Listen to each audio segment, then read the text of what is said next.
बाक्सा जिल्लानि सिङाव थानाय गरेस्वर बर' रामसानि साथिराम बर'नि फिसाज्ला दानसोरां बर'आ गरेस्वर जौसिन फरायसालिनिफ्राय मेट्रिक आनजादखौ 77 जौखोन्दो लाना सेथि थाखोआव उथ्रियो।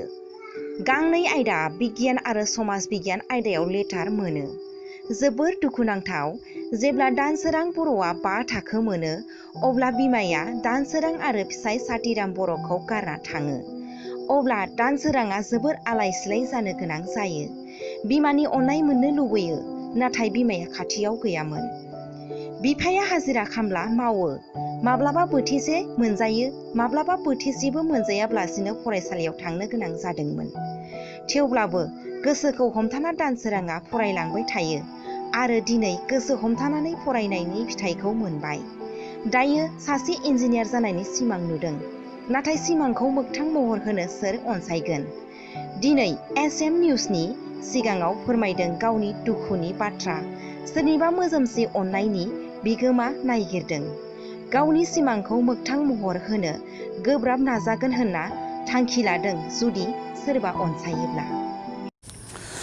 गिबियावनो आंनिफ्राय SM निउससिम साबायखर बावबाय बेसिम फैनायनि थाखाय। गिबियाव आं गरसा हाई सेकेन्डारि स्कुलाव फरायदोंमोन।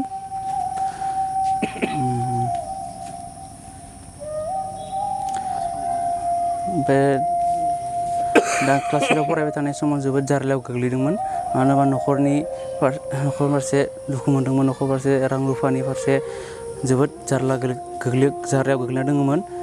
जायनि जाहोननि थाखायनो आं बेबायदि दुखु जार्लाजोंनो फरायबोनानै दिनै गरसा हाई सेकेन्डारि स्कुलनि फार्स्ट डिभिजन HL एग्जामखौ होनानै फार्स्ट डिभिजनाव पास जानो मोनदोंमोन। बेयाव आं 77% मोनदोंमोन।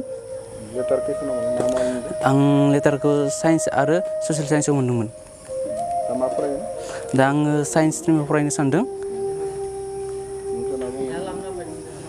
बेबायदिनो आं गोबां सारमोननिफ्राय थुलुंगा मोनदों।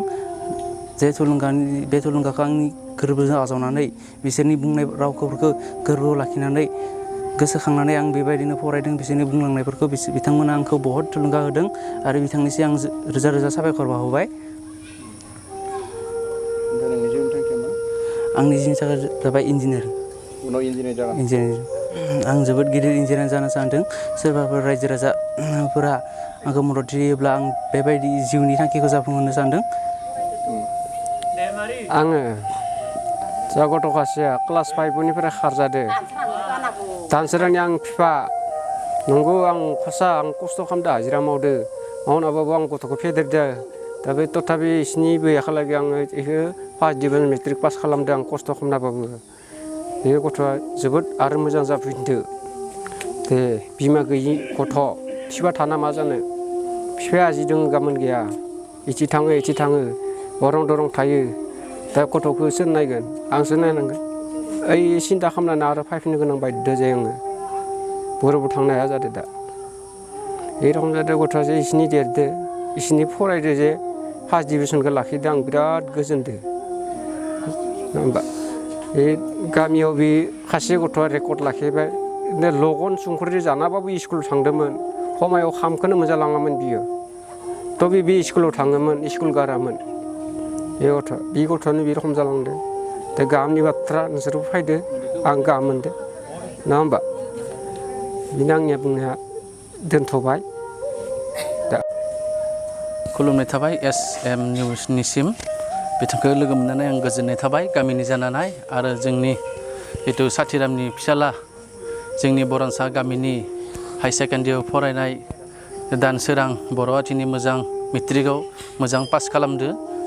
बिथाङा गोबाङैनो नाम्बार लानो हादों। बिथाङा फार्स्ट डिभिजनाव मोननै लेटार मोननो हादों आरो बिथांमोननि न'खरखौ नुनानै बहुद दुखुनांथावना। जिथुबा जानाय लोंनायावबो बहुद असुबिदा बिथांनि न'खरा। जों गामिनि फाराय बहुद साबायखर बाहरो बिथांखौ पास जाना नुनानै। आरो बिथाङा जि हालोदाव फरायदो, जाहाथे बिथाङा टिउसन मोजाङैनो लानो हायाखै। फरायनायफोराबो बहुद दुखु जारलाजों फरायनो गोनां जादों। जाहाथे न'खरनि फाराय बिथांनो इसेबां नांगौखिनि जगर होनो हायाखै मानो होनब्ला जों बर'मसा गामिनि रायजोफोरा नुबाय थादों बिथांखौ मानो होनब्ला बिथाङा बोथिसे राननानैबाबो बिथाङा स्कुलाव थाङो बे हालोदखौ जों रायजो राजाफोरा नुगासिनो दङ मानो होनब्ला बिथाङा दिनै मोजां मेट्रिक फार्स्ट डिभिजनाव पास खालामनायखौ रायजोफोरा मिथिबाय मानो होनब्ला दिनै बिथांनि न'खराव SM निउसआ फैनायनि थाखाय रायजो राजाया एसे मदद होबाय आरो आंबो साबायखर बावहरबाय आरो न'खरनि गासै सोद्रोमाफोराबो गोजोननाय थाबाय आंनि बुंनो लागा एसेयावनो फोजोबबाय नै बासा फिसौआ दानसोरां आब'आ दिनै जानो लोंनो गारनानैबो दिनै पास खालामनानैबो बाला रायजो राजा खिथिदो मोजाङै लाखिदो मोजां माला फिसौ खासेया बिमा गैया बिफाया फाग्ला दिनै बिमाया खारबाय दिनै रायजो राजाया नुदो फिसौ खासेया माला दा बिमाबो गैया बिफा खासेयानो मोजांनो फरायनो होथो मोजांनो जाथो दा बेनो आबौ फिसानो नाव थाथो